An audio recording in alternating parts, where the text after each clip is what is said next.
are you this evening? Good. As we get started, I don't know if the group from Broken Arrow are online yet, or if there's a way to tell if they're online yet or not.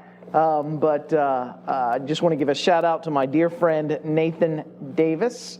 Hello to you and to your group there. And I am just so stoked that you're participating with us in this event via the magic of the internet.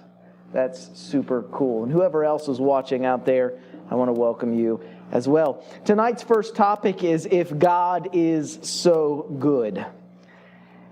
And where this title comes from is about halfway across the country in this Jesus dialogue that I was having with my dear friend in first class. He finally had arrived at this idea of, okay, maybe there was a Jesus, maybe Jesus did, teach an ethic that is of relevance to us today.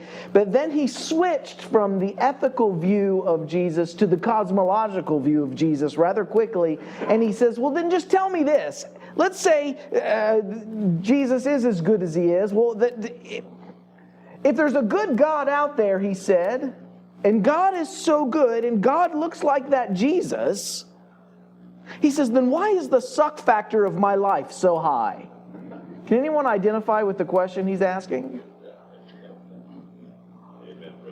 If God is so good, if there is a God out there, and this is a question that theists have to wrestle with, it is not a question that troubles the agnostic or the atheist. It is only a question for the theist. If you believe there is a God out there, and you believe that that God is good, it produces the philosophical question of then why is life on this planet look so bad? The Hebrews, in their tradition, during the time of Jesus' ministry, they believed that suffering was a result of divine punishment. Their big question was not why is there suffering, it was why is there a disparity in human suffering? In other words, they were asking the question, why do good people suffer and bad people seem to have a great life? Anyone identify with that question? Well, it's rooted again in the idea, in the thought, the explanation for suffering as being a punishment from God. And I bring this up because anytime you talk about Jesus, the question of theos and of a good God and of human suffering also eventually surfaces, as it did in our conversation that day on the plane. But I want to be very clear, the Jesus narrative, the Jesus story, is not a story that deals with human suffering ontologically, cosmologically, or epistemologically. It doesn't deal with the giving us an answer for the why. And I'll explain to you why I believe that. Look at John 9, 2 through 3. This is John's gospel. And John starts off right in the beginning. His disciples asked him, "Teacher, whose sin caused him to be born blind?" They're referring to a gentleman who's suffering from blindness. And notice their worldview again. It's a very Hebraic, first century Judaistic worldview. If you sin, God will punish you. If you obey, God will reward you. If someone's suffering, remember what we said last night, somebody somewhere must have what? But this guy was born blind. So that produces another problem. Who sinned? If he was born that way, was it him? How do you explain that? Or was it his parents? And I want you to notice Jesus' response. Jesus says what? What's the word he uses there? Talk to me now. Neither. Wrong explanation for human suffering. Neither did this man sin nor his parents. Rather, let the works of God be manifest in him. Jesus was more focused. There are certain things we can deduce from the Jesus story, but Jesus was more focused on bringing human suffering to an end rather than philosophically explaining why human suffering exists. Now, for those of you who want an answer, the Jesus story is going to frustrate you. I'm just going to be honest. Be very transparent. You're not going to find your answer to the why. Jesus did challenge the answers to the why that were in existence in his day. One of them is problematic for us because the answer the Hebrews had derived and was in their sacred text was that it's a punishment. How many can see that the punishment answer, even though there are Old Testament passages that communicate the reason for human suffering being divine punishment, how many of you can see that divine punishment is not a significant, it's not it doesn't do the subject justice. It's not a good enough answer. How many can see that? It's not a good, there are people out there, number one, that could not have sinned enough to deserve what they're going through. Anyone here agree with that? The second problem is that it doesn't line up with reality. Even though it's biblical, it doesn't line up with reality. I spent some time in New Orleans a few years back. I was doing a series of meetings in that area, and I scheduled a couple days afterwards to go on some historical tours. I wanted to see the flood damage there in New Orleans, and you can judge me later, but I even scheduled some tours of the French Quarter and that area. I went during the day, so don't freak out. But one thing I noticed is that during the flooding of New Orleans, something that good fundamentalist Christians in the South were saying is that it was a punishment from who? A divine judgment, mind you, on that city for its gross immorality. How many heard that kind of, you remember hearing that kind of rhetoric during the time of the, yes. Here's the problem with that. Do you know if that's true, do you know which section of New Orleans is built upon the highest elevation of the entire city? Do you know which section of New Orleans, specifically which street in New Orleans, is on the highest point of... do you know which section received, out of all the flood damage that New Orleans suffered, do you know which section of New Orleans received zero flood damage?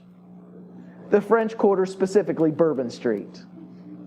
So I would submit to you that if human suffering is a punishment, a divine punishment from God because of gross immorality as we define it, and the French Quarter received zero flood damage, God missed. It doesn't line up with reality. I find encouragement in the fact that Jesus rejected this kind of logic. First thing that we can deduce from the Jesus story is not why there is human suffering, but we can deduce at least, number one, why there isn't. Why? In other words, we can deduce why.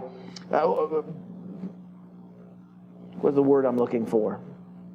We can derive from the Jesus story an explanation that doesn't work. In other words, the idea that it's a divine punishment, we can deduce from it at least that that's not the answer. Number two, some will say, well, it's God's will. Everything happens for a reason. How many have heard that before? Nothing happens without omnipotence willing it to happen, some will say. Some well-meaning Christians will say providence right straight with crooked lines. If you could see it from his perspective, you would see that from God's perspective, you would see that this is a blessing, not a... How many have heard that kind of rhetoric before? Everything happens according to God's plan. And that sells a lot of books, but it also creates non-theists. Luke 7, verse 30, we can at least deduce this. But the Pharisees and the lawyers rejected the what? So according to the Jesus narrative, is it possible for human beings to reject God's will? And I want to be very careful here too. Some people will call that free will. Academically, there's no such thing as free will. How many realize that? No, that's a new thought for you? I believe you have the ability to make decisions. How many would agree with that? But have you ever made any decisions where your will was in a vacuum, not being influenced by something? That's what free will means. Now, don't misunderstand me. What we typically mean by free will, I agree with. But technically, you have never made a decision, ever, with all of the information. Am I right? Am I right? You've never made a decision without some kind of guesswork taking place. Am I right? or at least some influence taking place. It might have been a moldy piece of cheese, as Ebenezer Scrooge would say. But we've never made decisions in a vacuum. So outside of the debate that rages right now over whether free will exists or not, what we can know is that God has at least, in the Jesus story, the God of the Jesus story, has at least in the story given people the ability to say no to that God. If you can see that, say yes. So there's freedom in the story, at least for that. Look at Luke 13:34. Jerusalem, Jerusalem, you who kill the prophets, stone those that sent you. How often I have longed to gather your children together as hens gather her chicks under her wings. But what's the problem? It wasn't your will. Is that what he says? It wasn't God's will for that to happen. Is that what it says? No, it's not that it wasn't God's will. It wasn't whose will? It wasn't theirs. You were not willing. Now, again, I think there are some types of human suffering that even this doesn't solve. Just human freedoms doesn't solve. How many would agree with me? There's still some... And that's the challenge of the topic. When you're looking at it ontologically, or you're looking at it metaphysically or philosophically, what's frustrating about this topic is every time you get an answer, right behind that answer is another question. How many have noticed that? And so you get that question answered, and right behind that answer is another question. And you get that question answered, and right behind that answer is another question. And I'm sorry to have to say this tonight, but in this life, on a philosophical level, the questions win out. There are more questions when it comes to this topic than there are answers, and it may be beneficial for us to at least start being honest about that.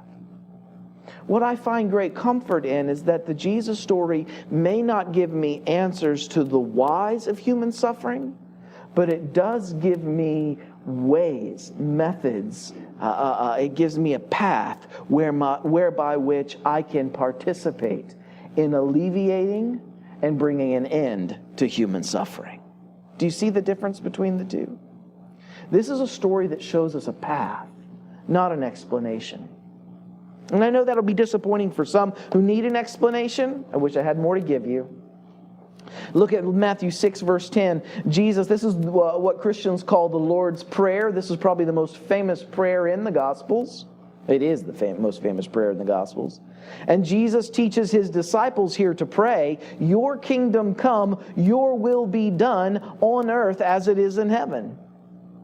Here's my question to the theists that say everything happens according to God's will. If everything's happening according to God's will, why is Jesus, especially Christians who say this, why is your Jesus asking us to pray for God's will to take place if it already is taking place? How many can see the contradiction there between that? So at least we can deduce that human suffering is not the will of God, at least the God of the Jesus story. We can't look at human suffering and pacify ourselves by saying, well, everything happens for a reason. Or God's ways aren't our ways. This type of rhetoric, it doesn't find root in the Jesus story. Jesus never looked at someone's suffering and said, that must be God's will. He saw human suffering as an enemy agent that he was going to seek to bring either alleviation or reversal to. He didn't seek to explain it, he sought to reverse it. Let's talk about this for a moment. What we can also derive from the Jesus story about human suffering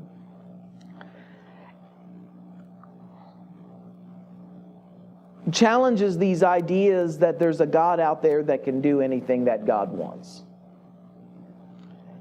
In John 5:19, Jesus said, very truly I tell you, the Son of Man can do nothing but only what he sees the Father doing. That was his term for his God, the Father doing. For whatever the Father does, the Son does likewise. The context here is that Jesus has just healed a cripple who had been a cripple from infancy.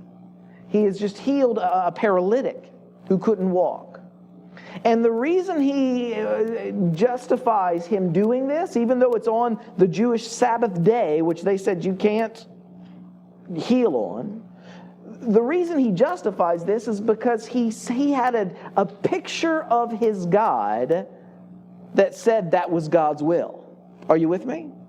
So he didn't say this was God, what God's will, number one. He saw that God was working to alleviate this suffering, and so he participated in that and brought healing. But there's something else we can derive from this. Notice in Mark 8, he's saying Jesus is claiming by self-proclamation to be mimicking the type of God he envisions. And in Mark 8, it says, they came to Bethsaida, and some of the people brought a blind man and begged Jesus to touch him. He took the blind man by the hand and led him outside the village. When he had, by the way, I know that in this series I'm going to be telling you that Jesus is your example, but in most things, Jesus is your example, not in this instance right here.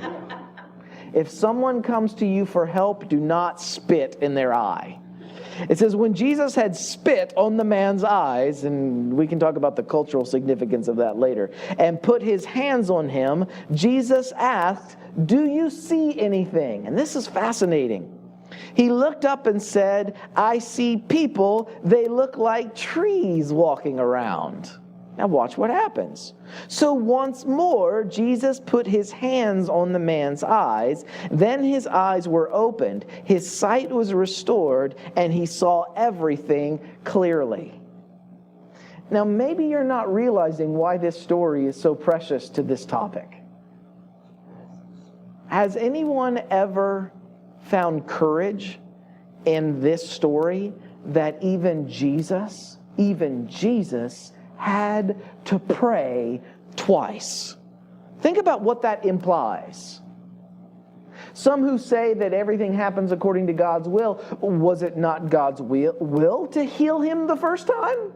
How many can see that would produce problems? Because there was Jesus saying, this is what I see, this is my picture of God and how I'm relating to it, and he sought to heal him. Some Christians will say, well, maybe maybe there's not enough faith. Do you really want to say that Jesus didn't have enough faith the first time he prayed? That's problematic, isn't it? What we can deduce from this is whatever your reason for human suffering, that you believe why human suffering's out there, Jesus engages human suffering not as some fruit of divine will, but as something that he must engage in a formidable struggle. It is difficult even for Jesus to bring the reversal of human suffering, and he claims that it's something that's difficult even for his God. Now, we have, again, a very Greek idea of God in Western Christianity today that says God can just do anything he wants. A story like this fundamentally challenges that picture of a God, that theology, that theos, by painting the picture of a God working through Jesus in something that's even challenging for Jesus, challenging for Jesus as God. Jesus says, if you've seen me, you've seen who? The Father. Jesus said, I only do what I see the Father doing. So Jesus is engaged in this healing work, and yet he keeps bumping up against obstacles, which actually fits reality. How many would agree that it is always right to try and stop human suffering? How many would agree with that? Is it always possible? No. Is it always a challenge? Does it take wisdom? Does it take effort? Yeah. And that's the kind of picture we get from the Jesus story. Matthew 13:54 says, coming to his hometown, he began teaching the people in the synagogue there. And it says they took offense at him, which, isn't surprising. Some of the things Jesus taught were offensive. But this is specifically offensive because it's his hometown. And it says, and he did not do any miracles there because of their what? Now, don't look at this as a faith meter. In other words, the qualitative. They didn't have enough faith, so Jesus couldn't do it. No, it was because of their rejection of Jesus. I've been in churches where I've sensed a lot of openness and support for Jesus, and it's very easy to you can accomplish a lot in those types of environments. I've been in churches where I have been told ahead of time that I'm on probation. And in those, you're being very careful. And you're walking on eggshells. And in those churches, the flat-out truth is you're just not able to accomplish as much because you're not able to say as much. Does that make sense? This is what Jesus is bumping up against in his hometown. Did Jesus go to his hometown and say, well, I would do the miracles here that I've done everywhere else, but for some good reason, and one day you'll understand, I choose not to. Is that what was happening? Or did Jesus want to do the same miracles in his hometown that he had done everywhere else, but something prevented him from being able to? Do you see the two different dynamics? And Jesus seemed to say that this is the dynamic that really, if you are a theist and you embrace a theism that reflects the God of Jesus, this is your picture of God, that God longs to solve human suffering, and sometimes can and sometimes can't, but is always at work as the liberator of human suffering. Look at the next event in the Jesus story, Mark 9:29.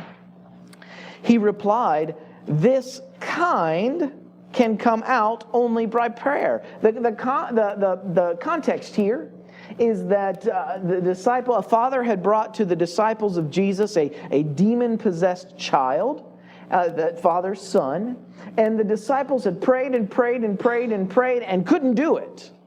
Tried and tried and tried and couldn't do it. And Jesus comes down and does it like this, and he seems to indicate that the reason is that the reason that they were struggling and he wasn't is because of, this is a bizarre statement for bizarre part of the story for a postmodern naturalistic worldview. And this is dealing with the cosmology of that era, that context, that culture. But he seemed to indicate that there were certain kinds of demons that were more difficult to cast out than others. How many can at least see in the story that there is a formidable struggle taking place where some events are more challenging than others? Now, whether you are someone here tonight that believes in demonology, in other words, you believe there are demons running around out there, or whether you subscribe to the idea that this generation was trying to explain things that they didn't understand in the best way that they knew possible, regardless of where you are on how you explain this story,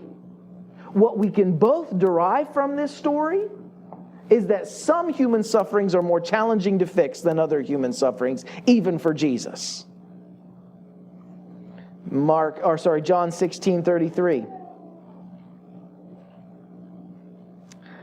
I have told you these things so that in me you may have peace. In the world you will have what? I have met a lot of Christians in my life that cherish Bible promises, is what they call them.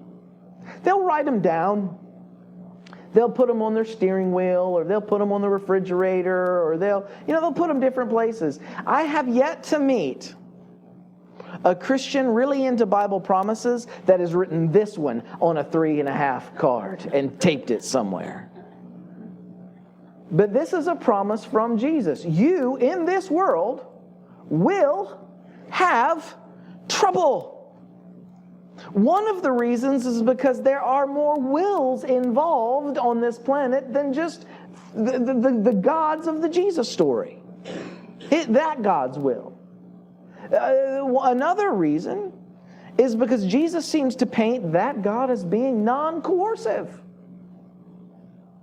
But yet you've got still aspects of human suffering that even those answers don't answer. What I'm trying to get at through these tidbits of the Jesus story is, if you're someone for whom the why of human suffering is a big ticket item tonight, the Jesus story can at least help us start asking the right questions. If we take the story seriously, the story is telling us that the question shouldn't be, why does a God intervene here and why doesn't a God intervene over here? The question we should be asking is, why can a God intervene over here and why can't a God intervene over here? And those are two different sets of questions. Not whether you agree with those questions, but how many will agree that those are at least two different sets of questions? Those are two different implications there. A lot of this is rooted in the Hebrew narrative, too, of the book of Daniel, which was a very popular book in Jesus' day. It was, regardless of where you land on when the book of Daniel was written, it had implications for an oppressed people who, under the thumb of Rome, that were longing for liberation. It had been used in the Seleucid attacks against Israel. And it was cherished by some of the revolutionaries in Jesus' day as well. And there's an interesting story, another bizarre story in Daniel chapter 10. Look over in the gray section. It says, "Then he said to me, 'Do not be afraid, Daniel. But from the first day that you set your heart on understanding this and on humbling yourself before your God, your words were heard, and I have come in response to your words.'" The problem is, this angel is saying, Daniel, you've been praying, and I came as soon as you started praying. But in the context that I haven't included that part of the story for the sake of space. But if you go back to Daniel chapter 10, does anyone here know how long Daniel had been praying for? 3 weeks. How many days is 3 weeks? 21 days. What I find fascinating is that it says, I came in response to your words, but the prince of the kingdom of Persia was withstanding me for how long? 21 days. Now, whatever you make of this story, again, you can derive the point that the angel was sent on which day? And yet it took him 21 days to finally answer Daniel's prayer. And the angel doesn't show up and say, hey, it was God's will for me to wait this long. And I doubt that the angel stopped at Starbucks on the way and it just took him longer. I think what the story is intimating, regardless of whether you subscribe to the worldview that story is couched in, what the story is intimating is that sometimes God wants things and sometimes it takes even God time to pull things off. For whatever reason. The four answers that we typically get from the world's major religions to this question. Talk about the religion of Islam for a moment. I'm not critiquing the religion of Islam. I am not saying anything negative against it. I have a lot of good Muslim friends that are devout and are doing better work towards social justice than some of my even Christian friends. So I have a lot of respect for my Muslim brothers and sisters.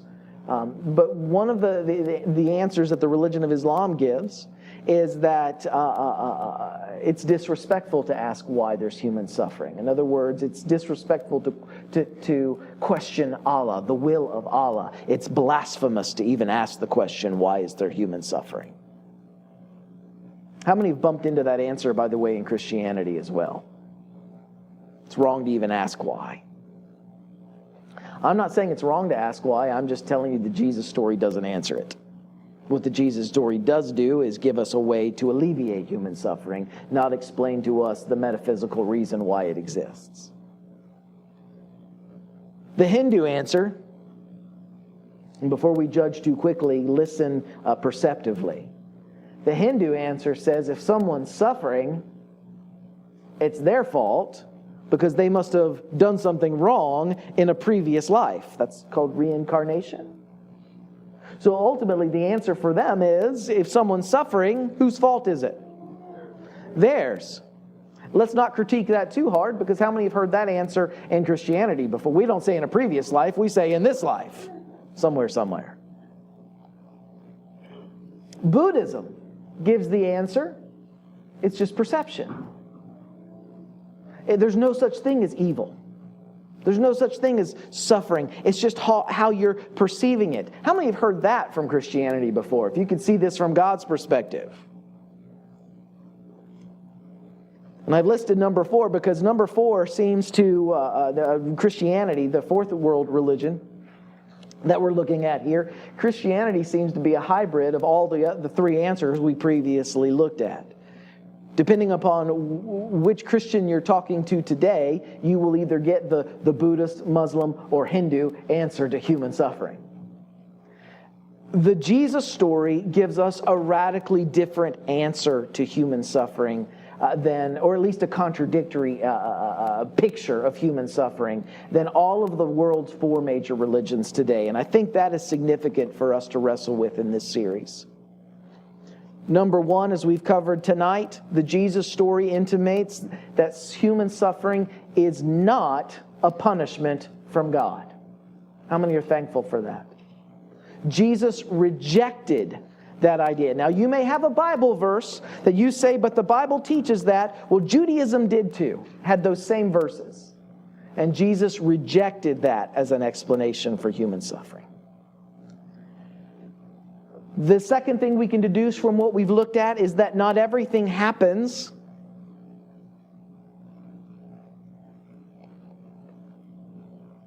Not everything that happens is the will of a divine being. How many are thankful for that this evening?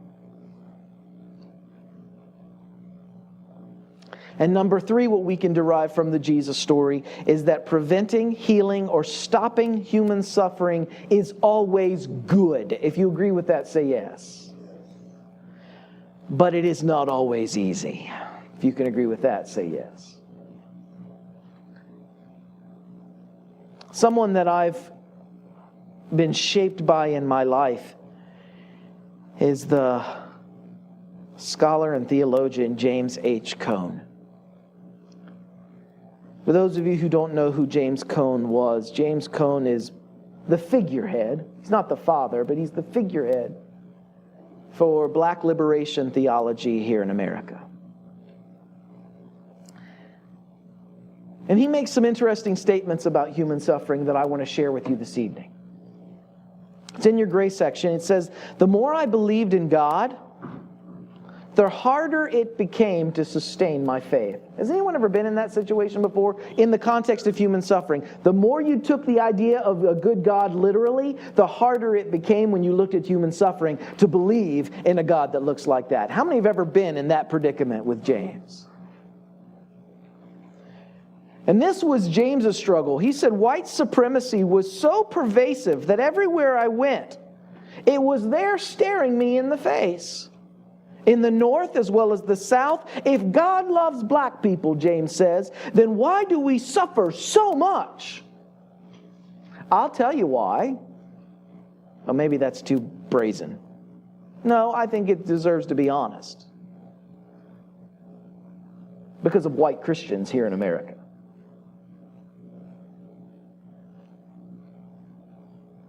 That was my question as a child, and that is my question still.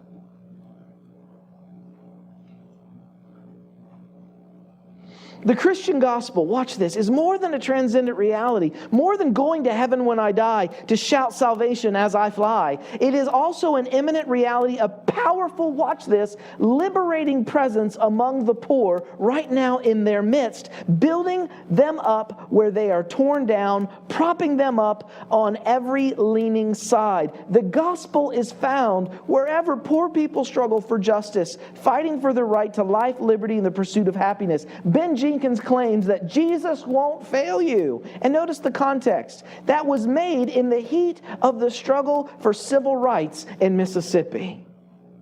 Believing in Jesus is not an easy answer to human suffering. How many are thankful for that this evening? It's not a pie in the sky, everything's okay and it's all explainable. Following Jesus isn't about having a great answer for why people suffer. Following Jesus is about participating in the way that Jesus taught to bring human suffering to an end. It's a liberating force, a deliverance force. James goes on to say, such faith gave her strength and courage to fight for justice against overwhelming odds. The Jesus story doesn't answer the why. It gives you the courage and the strength to fight against overwhelming odds. Without concrete signs of divine presence in the lives of the poor, the gospel becomes simply an opiate rather than liberating the powerless from humiliation and suffering.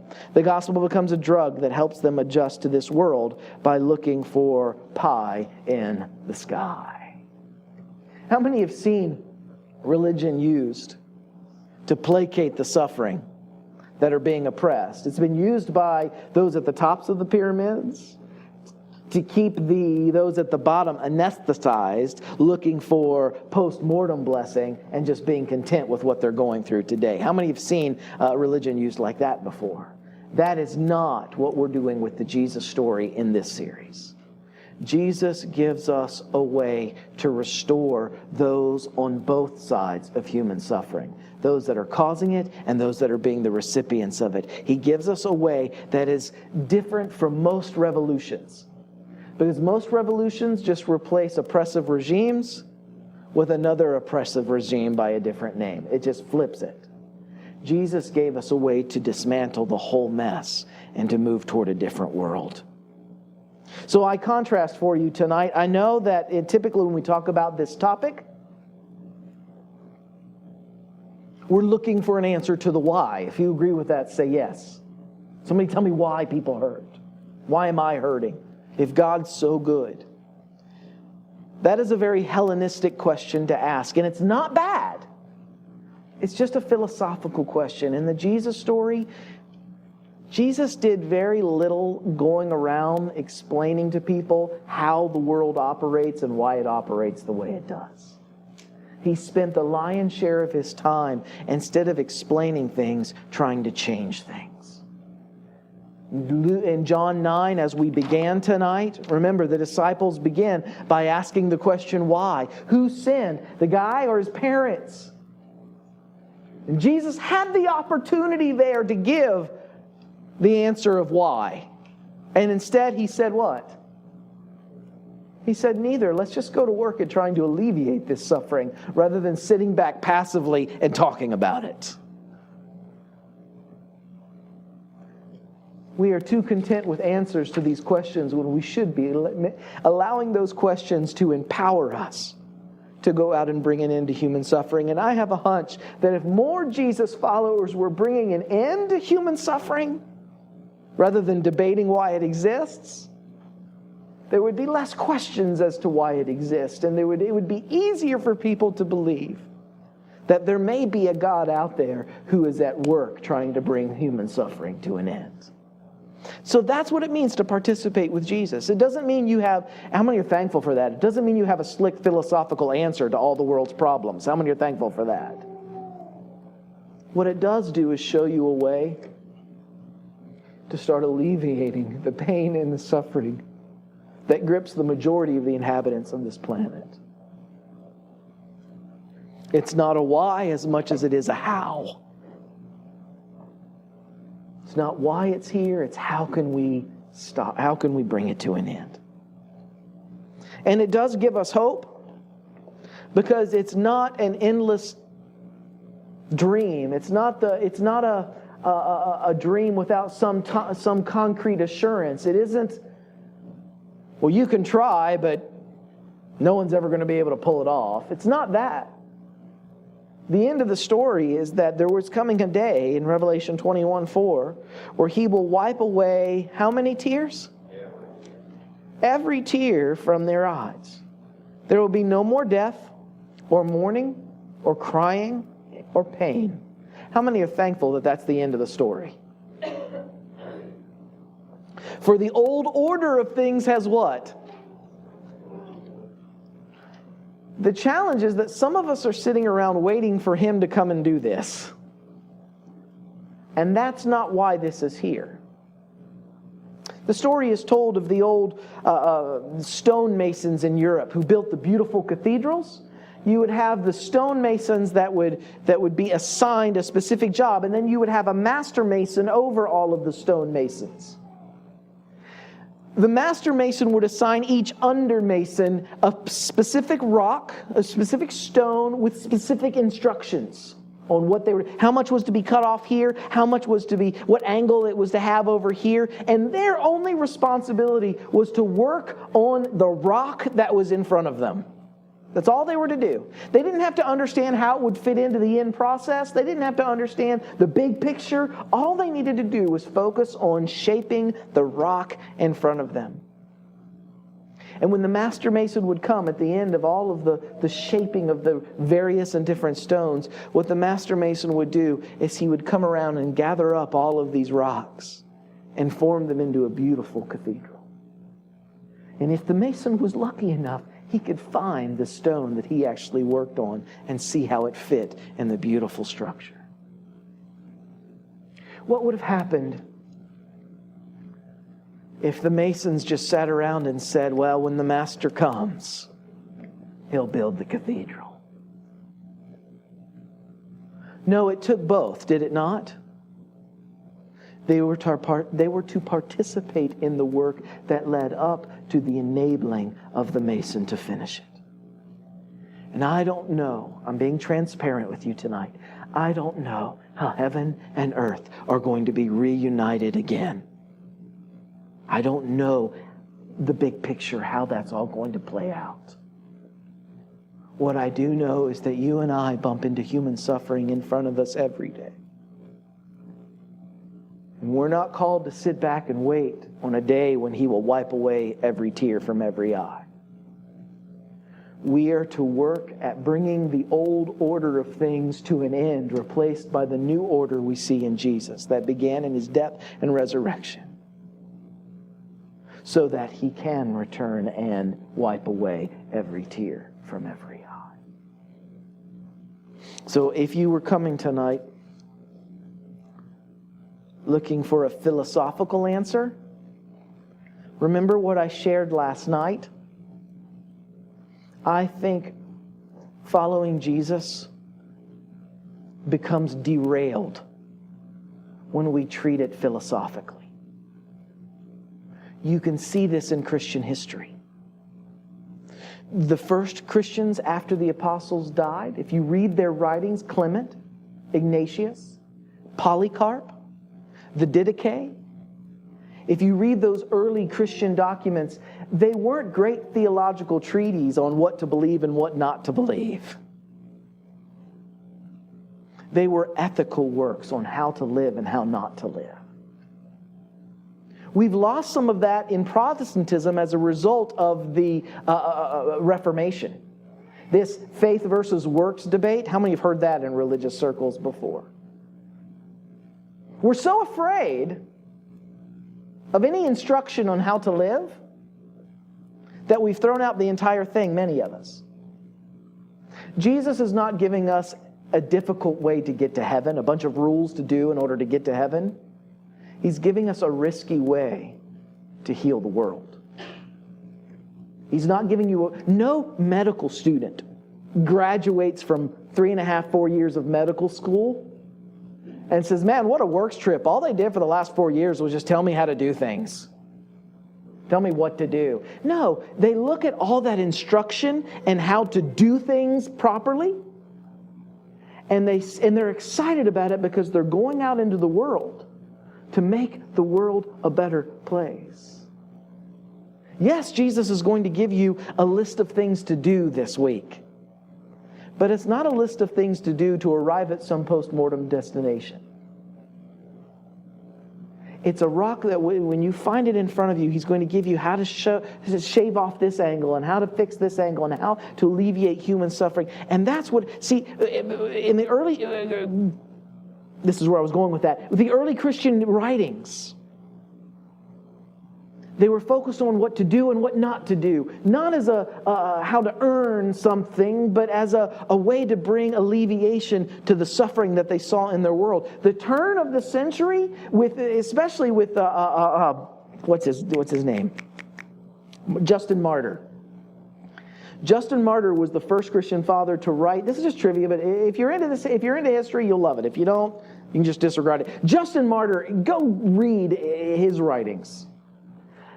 He is the first Christian father, early Christian father, to not write about ethics, but he's debating with the Greek philosophers, trying to explain the way the world works. And from that point on, you start to see something changing within the Jesus revolution. We began to be much more concerned with fixing what people believed about certain things, rather than in being an active agent for alleviating human suffering in the world. And we're not immune to that today. How many have bumped into that reality in your own experience with religion and Christianity? People arguing over beliefs, and sometimes forgetting that yes, we have a spectrum of beliefs even here in this room tonight, don't we?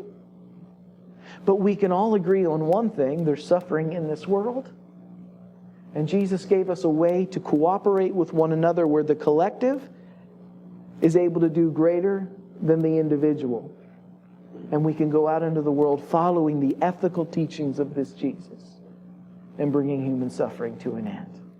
So again, if you came tonight looking for that Greek philosophical answer as to why there's human suffering, you're not going to find it in the Jesus story.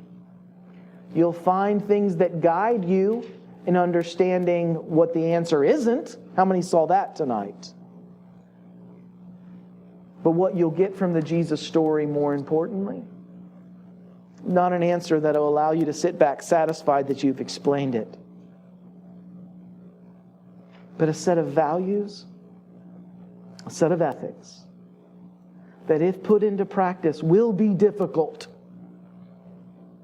They will be challenging. They will challenge us to our core. But the end goal is to bring the suffering of humanity to an end. Because the picture of God Jesus chose, out of all the pictures of God in the Old Testament that he could have chose to commemorate his ministry, he chose the picture of God in the beginning of Isaiah as God as the liberator of the poor, he who had come to set the oppressed free. And that's encouraging, amen? Whatever your oppression is, whether it's because of gender, race, economics, whatever it is, Jesus chose to portray a God whose primary activity in this world is liberation from oppression, all things that oppress. We're going to break for 15 minutes. We're making better time tonight, by the way. If you have questions, write them down. We will answer tonight's questions tomorrow night. Tonight we're going to spend some time answering some questions that came in from last night. When we come back, just a few things. Make sure tonight that you get your handout for the second half of the presentation, second half of the meetings tonight. The second presentation, second half of the evening. If you haven't had a chance to register, all we're asking is how you found out about this series so that we can be more efficient. One of the things that we believe in as far as Renewed Heart Ministries is not charging people money for anything. Jesus said, freely you've received, freely give. I have a philosophical problem charging people money for things that Jesus taught for free.